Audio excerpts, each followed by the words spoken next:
Hello friends, welcome to our YouTube channel JKSSP Chenab classes. तो friends, आज हम English grammar के अंदर पढ़ेंगे सब्जेक्ट के बारे में, सब्जेक्ट क्या होता है।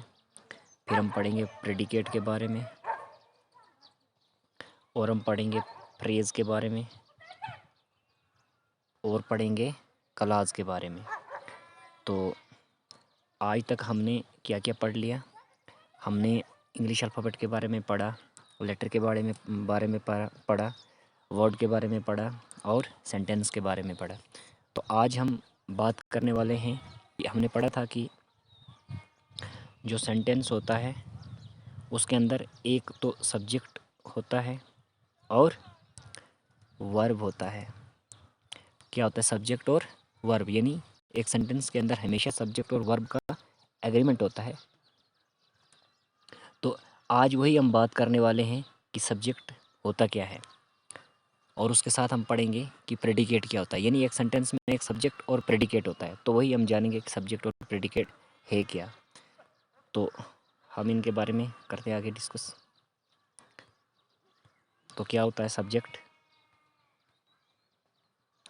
सब्जेक्ट क्या होता है? The subject is what or whom the sentence is about. तो सब्जेक्ट क्या होता है?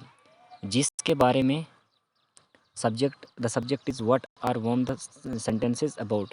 तो जिसके बारे में पूरे का पूरा सेंटेंस होता है, यानी जो पूरा सेंटेंस है, जिस चीज़ के बारे में पूरे का पूरा सेंटेंस बात कर रहा है, तो उसको हम क्या बोलते हैं?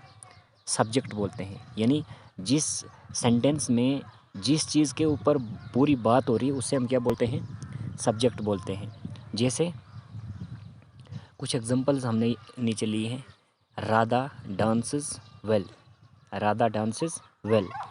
तो ये एक क्या है? सेंटेंस है। तो इस सेंटेंस में किसके ऊपर बात हो रही है? राधा के ऊपर बात हो रही है। किसके ऊपर बात हो रही है? राधा के ऊपर बात हो रही है कि राधा जो है डांस करती है, अच्छा डांस करती है। तो वही क्या है, यहाँ पे राधा क्या है? एक सब्जेक्ट है। राधा क्या है? सब्जेक्ट है।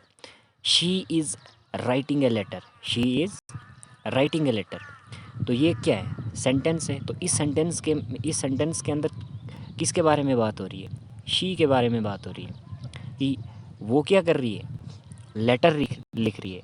तो यही हमने ऊपर भी बोला कि सेंटेंस के अंदर जिसके बारे में बात हो रही है, यानी सेंटेंस जिसके बारे में आपको बता रहा है कुछ, तो वो क्या है? सब्जेक्ट है। तो यहाँ पे सब्जेक्ट क्या है? शी है। Anil is reading a book. तो यहाँ पे सब्जेक्ट क्या है? अनिल है। तो मुझे उम्मीद है आपको सब्जेक्ट की समझ आ चुकी होगी। अब हम बात करेंगे कि प्रेडिकेट क्या होता है। प्रेडिकेट क्या होता है? तो क्या होता है प्रेडिकेट? प्रेडिकेट क्या होता है? A predicate is the part of a sentence or clause that tells something about the subject. Predicate क्या होता है? प्रेडिकेट एक सेंटेंस का या क्लॉज का पार्ट होता है जो हमें क्या बताता है? सब्जेक्ट के बारे में बताता है। यानी किसी सेंटेंस के अंदर जो पार्ट आपको सब्जेक्ट के बारे में बताता है, तो वो क्या होता है? वो होता है हमारा प्रेडिकेट। वो क्या होता है? वो होता है प्रेडिकेट। या सिंपल में अगर हम बात करें कि in a sentence the whole part except subject is called predicate. Sentence के अंदर पूरे का पूरा पार्ट सब्जेक्ट के अलावा उस पूरे के पूरे पार्ट को हम प्रेडिकेट बोलते हैं। तो नीचे अगर कुछ एग्जांपल्स दिए हमने, इनको देखते हम और भी क्लियर हो जाएगा। जैसे Rahul is my best friend. Rahul is my best friend. तो ये क्या है? एक सेंटेंस है। तो इस सेंटेंस के अंदर ये जो इज़ माई बेस्ट फ्रेंड है, ये क्या है? प्रेडिकेट है। इज़ माई बेस्ट फ्रेंड हमें किसके बारे में बता रहा है? राहुल के बारे में बता रहा है। कौन है हमारा बेस्ट फ्रेंड? राहुल। तो यहाँ पे इज़ माई बेस्ट फ्रेंड क्या आ गया? प्रेडिकेट आ गया। He is listening music. वो म्यूज़िक सुन रहा है। तो यहाँ पे ही क्या है? एक सब्जेक्ट है। क्यों सब्जेक्ट है? अभी हमने पीछे बात की, क्योंकि इसके ऊपर बात हो रही है यहाँ पे कि कौन म्यूज़िक सुन रहा है? ही सुन रहा है। तो इस ही के अलावा, यानी सब्जेक्ट के अलावा, ये जो रेस्ट ऑफ द पार्ट आगे इज़ लिसनिंग म्यूज़िक है, तो ये क्या है, प्रेडिकेट है। यहाँ पे नीचे आ गया दे रीड न्यूज़पेपर, दे क्या आ गया, सब्जेक्ट के अलावा जो बचा पार्ट है ये क्या आ गया, प्रेडिकेट। तो इन सिंपल प्रेडिकेट क्या करता है, प्रेडिकेट हमें सब्जेक्ट के बारे में कुछ बताता है। तो मुझे उम्मीद है आपको प्रेडिकेट की समझ आ चुकी होगी। अब हम आगे थोड़ा सा डिस्कस करेंगे किसके बारे में, कि अक्सर फ्रेज़ क्या होता है और क्लॉज क्या होता है। अभी तक हमने पीछे पढ़ा था, क्या पढ़ा था, हमने पढ़ा था सेंटेंस के बारे में। क्या पढ़ा था, सेंटेंस के बारे में। उससे पहले हमने पढ़ा था वर्ड के बारे में। तो वर्ड क्या होता है, एक ग्रुप ऑफ लेटर होता है, और सेंटेंस क्या होता है, ग्रुप ऑफ वर्ड्स होता है, और उसका कोई कंप्लीट मीनिंग होता है। तो सेंटेंस की अगर हम बात करेंगे तो सेंटेंस क्या होता है, ग्रुप ऑफ वर्ड होता है, ग्रुप ऑफ वर्ड्स होता है, और उनका कोई कंप्लीट मीनिंग भी होना चाहिए, तभी हम उसे क्या बोलते हैं, सेंटेंस। और सेंटेंस के अंदर अभी हमने बात की कि क्या ज़रूरी होता है, क्या ज़रूरी होना चाहिए सेंटेंस के अंदर। एक तो आ गया हमारा सब्जेक्ट, और दूसरा आ गया वर्ब। ये सेंटेंस के अंदर होते ही होते हैं, यानी सेंटेंस के अंदर सब्जेक्ट और वर्ब का एग्रीमेंट होता है। और दूसरी बात, सेंटेंस का जो है, सेंटेंस का अपना एक कंप्लीट मीनिंग होता है। क्या होता है, कंप्लीट मीनिंग होता है। सेंटेंस के अंदर आपको कहीं भी अधूरी बात नहीं मिलेगी, यानी सेंटेंस का कंप्लीट मीनिंग होता है, तो उससे हम क्या बोलते हैं, सेंटेंस बोलते हैं।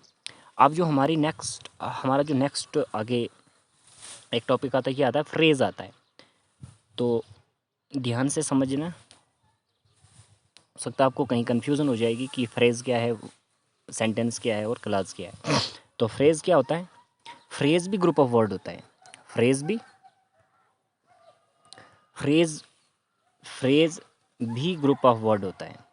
क्या होता है, ग्रुप ऑफ वर्ड्स होता है, लेकिन इसमें आपको सब्जेक्ट और वर्ब का एग्रीमेंट नहीं मिलेगा।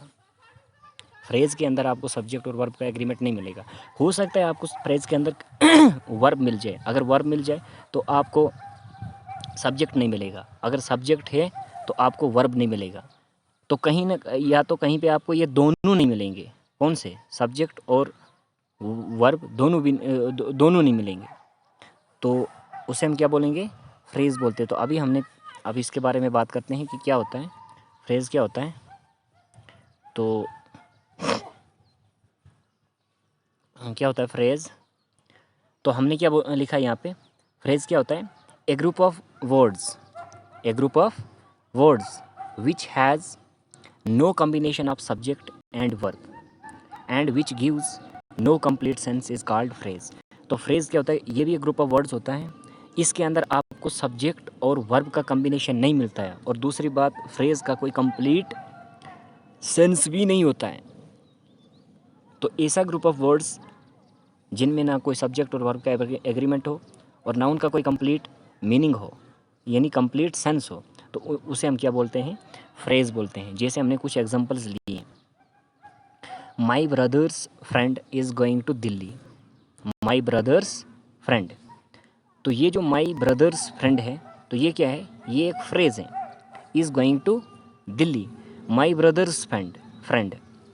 अगर हम इसको अकेले में लेंगे, इसको आप भूल जाओ, आगे वाले को आप भूल जाओ। अगर हम इसकी बात करेंगे, माई ब्रदर्स फ्रेंड,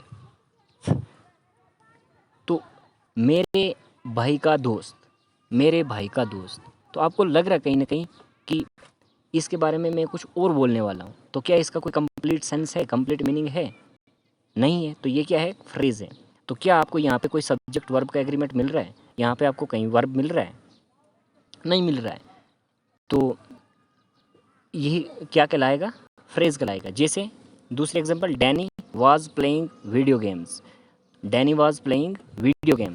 तो यहाँ पे आपको मतलब यहाँ पे जो वाज प्लेइंग है, तो ये क्या है, ये एक फ्रेज़ है। तो अगर हम इस बाकी को भूल जाएं, आगे वाले को भूल जाएं, तो हम खाली लेंगे वाज प्लेइंग। वाज यहाँ पे तो आपको, जैसे वाज हेल्पिंग वर्ब आ गया, मैन वर्ब आ गया, वर्ब तो आपको मिल रहा है, लेकिन वाज प्लेइंग इसमें आपको कहीं सब्जेक्ट मिल रहा है, नहीं मिल रहा है ना। तो वही हमने पीछे भी बोला था कि फ्रेज़ में अगर आपको वर्ब मिल रहा है तो आपको सब्जेक्ट नहीं मिलेगा, तो कहीं पे ये दोनों नहीं मिलेंगे। तो ऐसे वाले यानी ग्रुप ऑफ वर्ड्स को हम क्या बोलते हैं, फ्रेज़ बोलते हैं। तो फ्रेज़ की टाइप्स भी हैं, types of phrases, types of phrase की टाइप्स भी हैं। तो ये मैंने ऐसे सिंपल में बताया आपको शॉर्ट में। तो हमने इसके बारे में आगे डिटेल में पढ़ना है जब हम पार्ट्स ऑफ स्पीच कर लेंगे, यानी नाउन प्रोनाउन जब हम पूरा पढ़ लेंगे तो उसके बाद हम फिर से फ्रेज़ के बारे में पढ़ेंगे और इसकी टाइप्स के बारे में पढ़ेंगे कि नाउन फ्रेज़ क्या होता है, एडवर्ब फ्रेज़ क्या होता है, प्रीपोजिशनल फ्रेज़ क्या होता है।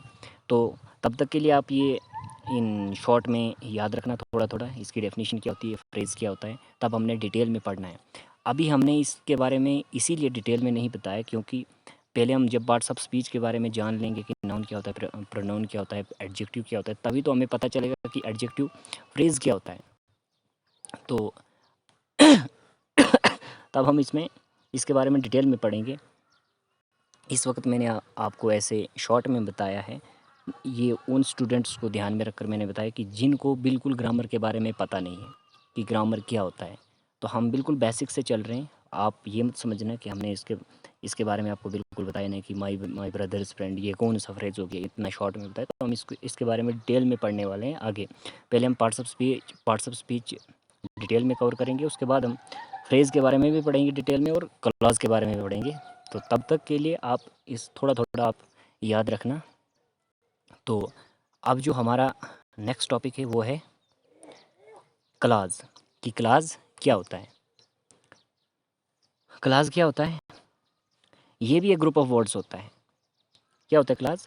A group of words that includes a subject and a verb and forms a sentence or part of sentence is called clause. तो क्लाज क्या होता है? ये ग्रुप ऑफ वर्ड्स होता है। इसमें भी आपको सब्जेक्ट और वर्ब मिलेगा। क्लाज में सब्जेक्ट और वर्ब होता ही होता है। ये क्लाज एक सेंटेंस मतलब इसमें आपको एक सब्जेक्ट और वर्ब ज़रूर मिलेगा। या तो ये एक सेंटेंस होगा या ये एक सेंटेंस का क्या होगा, पार्ट होगा। तो वो ग्रुप ऑफ वर्ड्स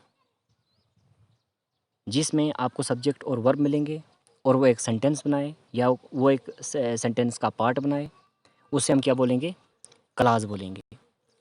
और दूसरी बात, it may or may not have a complete meaning. एक क्लाज का कंप्लीट मीनिंग हो भी सकता है, नहीं भी हो सकता है। और दूसरी बात, every sentence is a clause but every clause is not a sentence. हर एक क्लाज